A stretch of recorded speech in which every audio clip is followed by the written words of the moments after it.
ಆತ್ಮೀಯ H16 news ಅರ್ಥಾತ್ ಸೀತಾರಾಮಗೆ ಸ್ವಾಗತ. ನಾನು ನಿಮ್ಮ MI ಅಥವಾ ಮಲ್ಲಪ್ಪ ಜೋತಾರ. ಆತ್ಮೀಯರೇ, ಪಾರ್ಟಿ ಫಂಡ್ ಅಥವಾ ದೇಣಿಗೆ ನೀವು ಕೇಳಿರ್ತೀರಿ. ಹಿಂಗಂದ್ರೆ ಏನು ಸಹಜದ. ಇಲ್ಲಿ ವ್ಯಾಪಾರಿಗಳು, ಇಲ್ಲಿಯ ಇಂಡಸ್ಟ್ರಿಯಲಿಸ್ಟ್, ಉದ್ಯಮಿಗಳು, ಇನ್ನುಳಿದವರು, ಪಾರ್ಟಿಗಳು ಅಂದರೆ ಇವು ನಮ್ಮ ಪಕ್ಷಗಳನ್ನು ಅವರು ರಾಜಕೀಯ ಮಾಡೋದಕ್ಕೆ ದುಡ್ಡು ಹಾಕಿ ಕೊಡುವಂಥವು ಅಂತ. ಇದರಿಂದಾಗಿ ಪಾರ್ಟಿ ಫಂಡು ಹೌದು ಪಾರ್ಟಿಗೆ ಬೇಕು, ಫಂಡ್ ಹಿಡಿದು ಬರ್ತದಪ್ಪ ದುಡ್ಡು ಜನರಿಂದ ಬರುವಂಥದ್ದು. ಜನ ಅಂದರೆ ನಾವು ದಾನ ಮಾಡೋದು ಮಾಡ್ಕೋಬೇಕು ಅಂತಾರೆ. ಜನರಿಗೆ ಬದುಕ ಕಷ್ಟ ಆಗಿದೆ ಇವತ್ತು. ಅವ್ರೇನು ದಾನ ಮಾಡ್ತಾರೆ? ಮತ್ತು ಯಾರು ಮಾಡ್ತಾರೆ ದಾನ ಅಂದಾಗ ಸಹಜವಾಗಿ ವ್ಯಾಪಾರಿಗಳು ಮಾಡ್ತಾರೆ. ಅವ್ರಿಗೆ ಅನೇಕ ಸಂಘಟನೆಗಳಿರ್ತಾವೆ, ಉಳಿತಾಯಗಳು ಮಾಡ್ಕೋಬೇಕಾಗ್ತದೆ. ತಮ್ಮ ಪರವಾಗಿ ಕೆಲವೊಂದಿಷ್ಟು ಏನಪ್ಪ ಅಂತಂದ್ರೆ ನಿಯಮಾವಳಿಗಳನ್ನು ಬದಲು ಮಾಡ್ಕೊಳ್ಳೋದು ಮತ್ತೇನು ಇರ್ತದೆ. ಆ ಎಲ್ಲ ದಿಶೆಯಲ್ಲೇ ಇವತ್ತಿನ ಇಂಡಸ್ಟ್ರಿಯಲಿಸ್ಟ್ ಆಗಿರ್ಬೋದು, ಇವತ್ತಿನ ನಮ್ಮ ವ್ಯಾಪಾರಿಗಳಾಗಿರ್ಬೋದು, ಪಾರ್ಟಿಗಳಿಗೆ ಫಂಡ್ ಕೊಡ್ತಾರೆ. ಅವ್ರು ಪಾರ್ಟಿ ನಿಮಗೆ ಗೊತ್ತದ, Congress, BJP, TMC, YSR Congress, TDP, BJD, JDU, JDS ಅನೇಕ ಪಾರ್ಟಿಗಳಿದ್ದಾವೆ. ಈ ಪಾರ್ಟಿಗಳು ಏನಪ್ಪ ಅಂದ್ರೆ ಜನಸಾಮಾನ್ಯರಿಂದ ಫಂಡ್ ತೊಗೊಳ್ತೀವಿ ಅಂತ ಹೇಳ್ತಾರೆ. ಆದರೆ ತೊಗೊಳೋದು ಈ ಕಾರ್ಪೊರೇಟ್ಗಳಿಂದ ಹೆಚ್ಚಿಗೆ ಕೊಡೋರು ಯಾರಪ್ಪ ಅಂದರೆ ಕಾರ್ಪೊರೇಟ್ಗಳು, ವ್ಯಾಪಾರಿಗಳು. ಯಾಕಂದ್ರೆ ಅವ್ರು ಹೆಚ್ಚು ಲಾಭ ಆಗ್ತಿರ್ತದೆ. ಅನೇಕ ಟ್ಯಾಕ್ಸ್ಗಳನ್ನು ತಪ್ಪಿಸ್ಕೊಳ್ಳೋ ಸಲುವಾಗಿ, ಮಾಡೋ ಸಲುವಾಗಿ, ಆದಷ್ಟು ಎರಡನೇ ನಂಬರ್ ದುಡ್ಡು ಗಳಿಸೋ ಸಲುವಾಗಿ ಪಾರ್ಟಿಗಳ ಮೇಲೆ ತಮ್ಮ ಹಿಡಿದು ಸಾಧಿಸೋ ಸಲುವಾಗಿ ದುಡ್ಡು ಕೊಡ್ತಾ ಇರ್ತಾರೆ. ಹೀಗಾಗಿ ಪಾರ್ಟಿ ಫಂಡ್ ವರ್ಷದಿಂದ ವರ್ಷಕ್ಕೆ ಅವರು ಹೆಚ್ಚು ಕಡಿಮೆ ಆಗ್ತಿರ್ತದೆ. ಆದರೂ ಅಧಿಕಾರದಲ್ಲಿದ್ದವ್ರದ್ದು ಹೆಚ್ಚಾಗ್ತಿರ್ತದೆ ಅನ್ನೋದು ಸಾಮಾನ್ಯವಾಗಿ. ಯಾಕಂದ್ರೆ ಅಧಿಕಾರದಾಗಿದ್ದವ್ರು ಅನುಕೂಲಗಳನ್ನು ಹೆಚ್ಚು ಮಾಡಿಕೊಡ್ತಾರೆ. ಅದಕ್ಕೆ ಪಾರ್ಟಿ ಫಂಡ್ ಅವ್ರಿಗೆ ಹೆಚ್ಚು ಕೊಡ್ತದಂತ. ಆ ದಿಶೆಯಲ್ಲೇ ಈ ಒಂದು ವಿಶೇಷ ಮುಖ್ಯವಾಗಿ ನಮ್ಮ ದೇಶದಲ್ಲಿ ಎರಡು ಪಕ್ಷಗಳು ಅಂತ ನಿಮಗೆ ಗೊತ್ತದು. ಮೊದಲನೇದಾಗಿ BJP, ಇವತ್ತು ಎರಡನೇದು ಕಾಂಗ್ರೆಸ್. ಇವೆರಡು ಏನಪ್ಪ ಅಂತಂದ್ರೆ ಜನಸಾಮಾನ್ಯರಿಂದಲೂ ಈ ಹೇಳಿದ್ನಲ್ಲ ಇವ್ರ ಕಡೆಯಿಂದ ಫಂಡ್ ತೊಗೊಳ್ತದೆ. ಆಗ ಇದ್ದಂಥ ಆಡಳಿತ ಪಕ್ಷದಿದ್ದು ಇವ್ರಿಗೆ ಅನುಕೂಲ ಆಗುವಂಥ ವ್ಯವಸ್ಥೆಗಳನ್ನು ಮಾಡಿಕೊಡ್ತದೆ.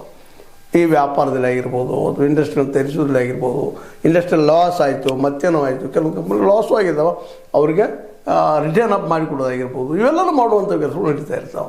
ಆದರೆ ವೇವಪ್ಪ ಅಂದರೆ ಸಾಲ ಮನ್ನಾ ಆಗಿರಿ, ರೈತರದಾಯ್ತು, ಇನ್ನುಳಿದವ್ರದ್ದಾಯಿತು, ಇಲ್ಲ ಅವು ವಸೂಲಿ ನಡೀತಾನೆ ಇರ್ತಾವೆ. ಆದ್ರೆ ದೊಡ್ಡ ಅವ್ರೀಗ ನೋಡಿದ್ರೆ ನೀವು ಅನೇಕ ಕಾರ್ಪೊರೇಟ್ಗಳ ದೇಶಗಳು ಡೆಬ್ಬ ಹಾಕಿದಂಥದ್ದು, ಸಾವಿರಾರು ಕೋಟಿ ರೂಪಾಯಿಗಳನ್ನು ಮುಳುಗಿಸಿ ಹೋಗಿದ್ದು, ವಿಜಯ ಮಲ್ಯ ಆಗಿರ್ಬೋದು, ಮತ್ತು ಚೌಕ್ಷಿ ಇರ್ಬೋದು, ನೂರಾರು ಜನ ಇದ್ದಾರೆ ತಪ್ಪಿಸ್ಕೊಂಡು ಹೋಗಿದ್ದಾರೆ ಇವತ್ತಿನವರೆಗೇನು.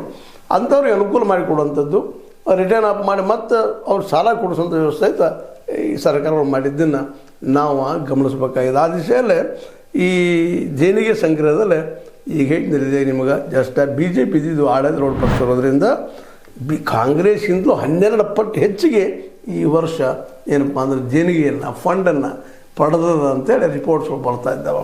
ಆ ರಿಪೋರ್ಟ್ಸ್ಗಳಲ್ಲಿ ವಿಶೇಷವಾಗಿ Congress, Trinamool Congress, YSR Congress, BJD, TDP ಮತ್ತು BRS ಪಕ್ಷಗಳು.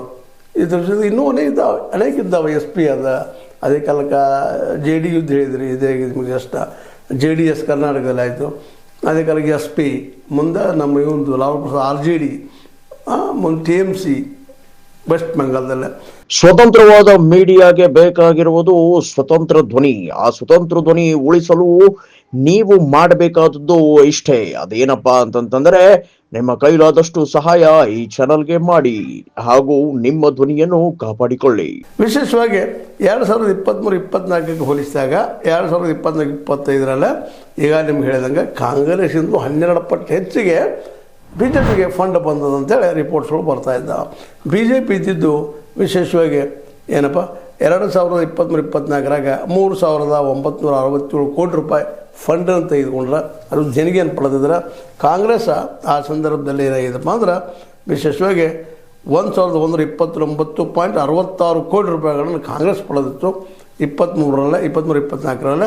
ಮತ್ತು ಅದು ಈ ಸಲ ಏನಾಗಿದೆಪ್ಪ ಅಂದ್ರೆ 24-25 522.13 ಗಳಿಸ್ಲಿಕ್ಕೆ ಸಾಧ್ಯ ಆಗಿದೆ. ಅದು ತೊಗೊಂಡದ. ಅದು ಎಷ್ಟು ಕಡಿಮೆ ಆಯ್ತು ನೋಡ್ರಿ ಅಂತ.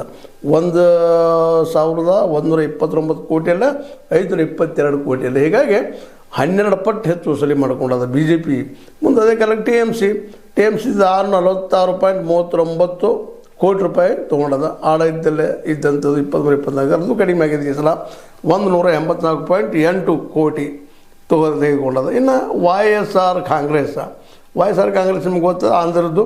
ಅದು ಇದ್ದು 184.11 ಕೋಟಿ ರೂಪಾಯಿ 23-24 ತೊಗೊಂಡ್ರೆ 24-25 ಏನಪ್ಪ ಅಂತಂದ್ರೆ ಇದು 140.5 ಕೋಟಿ ರೂಪಾಯಿ ತೊಗೊಂಡದ. ಮತ್ತು ಟಿ ಡಿ ಪಿ ಇದು 274 ಕೋಟಿ 274.65 ಕೋಟಿ ರೂಪಾಯಿ ತೊಗೊಂಡ್ರೆ ಇದು ಈ 24-25 ಬರೀ 60 ಕೋಟಿ ರೂಪಾಯಿ ತೊಗೊಂಡದಂತ ಅದ. ಜೆ ಡಿ ಯು ಇದ್ದಿದ್ದು 4.59 ಕೋಟಿ ತೊಗೊಂಡ್ರೆ ಈ ಸಲ 18.69 ಕೋಟಿ ರೂಪಾಯಿ ತೊಗೊಂಡ. ಅಂದ್ರೆ ಇದರ ಅರ್ಥ ಉಳಿದ ಎಲ್ಲ ಪಕ್ಷಗಳು ಕಡಿಮೆ ತೊಗೊಂಡ್ರೆ ಬಿ ಜೆ ಪಿ ಮಾತ್ರ ಉಳಿದಕ್ಕಿಂತ ಹೆಚ್ಚಿಗೆ ತೊಗೊಂಡ್ರೆ ಈ ಒಂದು ಪಿರಿಯಡದಲ್ಲಿ ಅಂತ. ಇದರ ಅರ್ಥ ಏನಪ್ಪ ಅಂದರೆ ಇಲ್ಲಿ ವ್ಯಾಪಾರಿಗಳಿಗೆ, ಇಲ್ಲಿ ಇಂಡಸ್ಟ್ರಿಯಲಿಸ್ಟ್ಗಳಿಗೆ ವಿಶೇಷವಾಗಿ ಬಿ ಜೆ ಪಿ ಮೇಲೆ ಹೆಚ್ಚು ಪ್ರೀತಿ ಪ್ರೇಮ. ಕಾರಣ ಇಷ್ಟ ಹೇಳಿದ್ದಾರೆ, ಈಗಾಗಲೇ ಆಳದಲ್ಲಿದ್ದಂಥವ್ರಿಗೆ ಅನುಕೂಲಗಳು ಮಾಡಿಕೊಡ್ತಾರೆ, ನಮಗೆ ಫೇವರ್ ಮಾಡಿಕೊಡ್ತಾರೆ ಅಂತ ತಿಳ್ಕೊಂಡು ಹೆಚ್ಚಿಗೆ ಫಂಡನ್ನು ಆಯಾ ಜನ ಕೊಡ್ತಿರ್ತಾರೆ. ಆ ರೀತಿ ಬಿ ಜೆ ಪಿಗೆ ಹೆಚ್ಚು ಬಂದದು. ಇನ್ನು ಈ ಫಂಡ್ಗಳ ಬಗ್ಗೆ ಒಂದು ಸೈಡ್ ಆದ ಪಾರ್ಟಿ ಸಲುವಾಗಿ, ಅವರ ಇದಕ್ಕಾಗಿ ಇಲೆಕ್ಷನ್ ಸಲುವಾಗಿ ಮತ್ತು ಅದಕ್ಕೂ ಇನ್ನೂ ಒಂದು ಇಲೆಕ್ಷನ್ ಫಂಡ್ ಬೇರೆ ಕೂಡಿಸ್ತಿರ್ತಾರೆ, ಅದಕ್ಕೇನು ಲೆಕ್ಕಿಲ್ಲ, ಆ ಮಾತು ಬೇರೆ. ಆದರೆ ಇದರಿಂದ ಹೆಚ್ಚಿಗೆ ಲಾಭ ಯಾರಿಗೆ ಆಗ್ತದಪ್ಪ ಅಂದರೆ ಹೇಳಿದ್ದೆ ನಿಮಗೆ, ವ್ಯಾಪಾರಿಗೆ, ಇಂಡಸ್ಟ್ರಿಯಲಿಸ್ಟಿಗೆ. ಇದರಿಂದ ರೈತರಿಗಂತ ಏನಿಲ್ಲ. ರೈತರಿಗೆ ಏನಪ್ಪ ಅಂತಂದ್ರೆ ಕೆಲವು ಕೊಟ್ಟಿವಿ ಅಂತ ಹೇಳ್ತಾರೆ ಅಷ್ಟೇ, ಎಷ್ಟು ಮಟ್ಟಿಗೆ ಅನ್ನೋದು ಆ ಮಾತು ಬೇರೆ. ಯಾಕಂದ್ರೆ ಏನೋ ಮನೆ ನೋಡಿದ್ರಿ ನೀವು, ರೈತ ಕಬ್ಬಿನ ಸಲುವಾಗಿ ಏನೋ ಒಂದು 300 ರೂಪಾಯಿ ಹೆಚ್ಚು ಕೊಟ್ಟಿದ್ದು ದೊಡ್ಡ ಸುದ್ದಿ ಮಾಡಿದರು. ಆದರೆ ಯಾವ ರೀತಿಯಾಗಿ ಆ ರೈತನಿಂದ ಕಸ್ಕೊಳ್ತಾರೆ ಅನ್ನೋದ್ರ ಬಗ್ಗೆ ಮಾತಾಡೋದಿಲ್ಲ ಅಂತ. ಅಂದರೆ ಒಟ್ಟಾರೆಯಾಗಿ ಇಲ್ಲಿಯ ಬುದ್ಧಿವಂತ ವರ್ಗ ಅಂದರೆ ವ್ಯಾಪಾರಿ ವರ್ಗ ಮತ್ತು ಇಂಡಸ್ಟ್ರಿಯಲಿಸ್ಟ್ ಔದ್ಯೋಗಿಕ ವರ್ಗದವರಿಗೆ ಹೆಚ್ಚಿನ ಅನುಕೂಲಗಳು ಮಾಡಿಕೊಡ್ತಾರೆ ಇಲ್ಲಿ ನಮ್ಮ ಆಡಳಿತಗಳು ಅಂತೇಳಿ. ಮತ್ತು ಈಗಾಗಲೇ ಒಂದು ನಿಮಗೆ ಗೊತ್ತದ, ಭಾಳ ಸಲ ಮಾತಾಡಿದ್ದದ, ವಿಶೇಷವಾಗಿ ಏನಪ್ಪ ಅಂತಂದ್ರೆ ಇಲ್ಲಿಯ ಕಾರ್ಪೊರೇಟ್ಗಳು ಈ ದೇಶದ ಹೆಚ್ಚು ಕಡಿಮೆ 30-35% ತನಕನೂ ಬಂಡವಾಳ ತೆಗೆದುಕೊಂಡು ನಮ್ಮ ಕೈ ಹಿಡ್ಕೊಂಡದ ಅನ್ನುವಂಥ ಮಾತು ಕೇಳಿ ಬರ್ತಾ ಇದ್ದಾವೆ. ಆನಂತರ ಉಳಿದವರು ಬಂಡವಾಳಶಾಹಿಗಳು ಬರ್ತಾರಲ್ರಿ, ಮತ್ತು ಅವರು ಬರ್ತಾರೆ, ಅವರು ದುಡ್ಡುಗಳು ಹೆಚ್ಚಾಗಿದ್ದಾವೆ. ಆದ್ರೆ ಈ ಎಲ್ಲ ಕೂಡಿಸ್ಕೊಂಡು ನಾವು ಬಡವ್ರ ಬಗ್ಗೆ ವಿಚಾರ ಮಾಡಿದಾಗ ಅಥವಾ ಹಿಂದುಳಿದವ್ರ ಬಗ್ಗೆ ವಿಚಾರ ಮಾಡಿದಾಗ ಇವ್ರಿಗೆ ಭಾಳ ಕಡಿಮೆ ದುಡ್ಡು ಅಂತ ದುಡಿಯುವ ವರ್ಗದಲ್ಲೇ ಅದೆಲ್ಲ ಕುಡಿದ್ರು ಒಂದು 25-30% ಆಗ್ತದೆ. ಉಳಿದೆಲ್ಲ 70-75% ಈ ಒಂದು ಕಾರ್ಪೊರೇಟ್ಗಳು, ಈ ಒಂದು ಕ್ಯಾಪಿಟಲಿಸ್ಟು ಇವ್ರ ಕಡೆ ದುಡ್ಡು ಹೋಗ್ತದೆ. ಇದಕ್ಕೆ ಕಾರಣ ಏನಪ್ಪ ಅಂದರೆ ಅವ್ರಿಗೆ ಬೇಕಾಗುವಂಥ ವ್ಯವಸ್ಥೆಯನ್ನು ಇಲ್ಲಿಯ ನಮ್ಮ ರಾಜಕೀಯ ಶಕ್ತಿಗಳು ಅಥವಾ ರಾಜಕೀಯ ಪಕ್ಷ ಮಾಡಿಕೊಡ್ತಾವೆ ಅಂತೇಳಿ. ಅದರಲ್ಲೂ ನಮ್ಮ ಮೋದಿಯವ್ರು ಬಂದ ಮೇಲೆ ವಿಶೇಷವಾಗಿ ಭಾಳಷ್ಟು ಹೆಚ್ಚು ಕಾರ್ಪೊರೇಟ್ಗಳಿಗೆ ಹೆಲ್ಪ್ ಆಗಿದ್ದೀನಿ ಸುಳ್ಳಲ್ಲ, ಅವರ ಆರ್ಥಿಕ ಅಭಿವೃದ್ಧಿನೂ ಹೆಚ್ಚಾಗಿದ್ದೀನಿ ಸುಳ್ಳಲ್ಲ, ಮತ್ತು ಅವರ ಆರ್ಥಿಕ ಅಭಿವೃದ್ಧಿಯನ್ನು ನಮ್ಮ ರಾಷ್ಟ್ರದ ಅಭಿವೃದ್ಧಿ ಪಾಲನೆ ಕೇಳಿಕೊಂಡು ಇವತ್ತು ಜಗದ 4ನೇ ಶ್ರೀಮಂತ ದೇಶ ಅಂತ ಹೇಳ್ಕೊಳ್ತಾ ಇದ್ದೀವಿ. ನಾವು ಆರ್ಥಿಕ ಬದ್ಧರಾಗಿ ಹೇಳ್ಕೊಳ್ತಾ ಇದ್ದೀವಿ. ಆದರೆ ಪ್ರತಿಯೊಬ್ಬನ ಹೆಚ್ಚು ಕಡಿಮೆ ಈ ಸಲ ಆದಾಯ ಭಾಳ ಕಡಿಮೆ ಆಗಿದೆ ಅನ್ನುವಂಥದ್ದು. 1,00,000-1.5 ಲಕ್ಷ ತನಕ ಎಲ್ಲರೂ ಕೂಡ ಎವರೇಜ್ ಮಾಡಿದಾಗ ಅಷ್ಟು, ಇನ್ನೂ ಕಡಿಮೆ ಆಗಿದ್ರೆ ಹೆಚ್ಚಾಗಲಿಕ್ಕಿಲ್ಲ ಅನ್ನುವಂಥದ್ದು. ಇವೆಲ್ಲನೂ ಗಮನಿಸಿದಾಗ ಈ ಪಾರ್ಟಿ ಫಂಡ್ಗಳಿಂದ ಲಾಭ ಹೆಚ್ಚಿಗೆ ಯಾರಿಗೆ ಆಗ್ತದಪ್ಪ ಅದು ಹೇಳ್ತೀನಿ. ಇದೆ ಜಸ್ಟ್ ವ್ಯಾಪಾರಿಗಳಿಗೆ ಮತ್ತು ಅದೇ ಕಾಲಕ್ಕೆ ಇಲ್ಲಿ ಇಂಡಸ್ಟ್ರಿಯಲಿಸ್ಟ್ಗಳಿಗೆ, ಕಂಪ್ನಿಗಳಿಗೆ ಹೆಚ್ಚು ಲಾಭ ಆಗ್ತದೆ, ಉಳಿದವ್ರಿಗಿಲ್ಲ.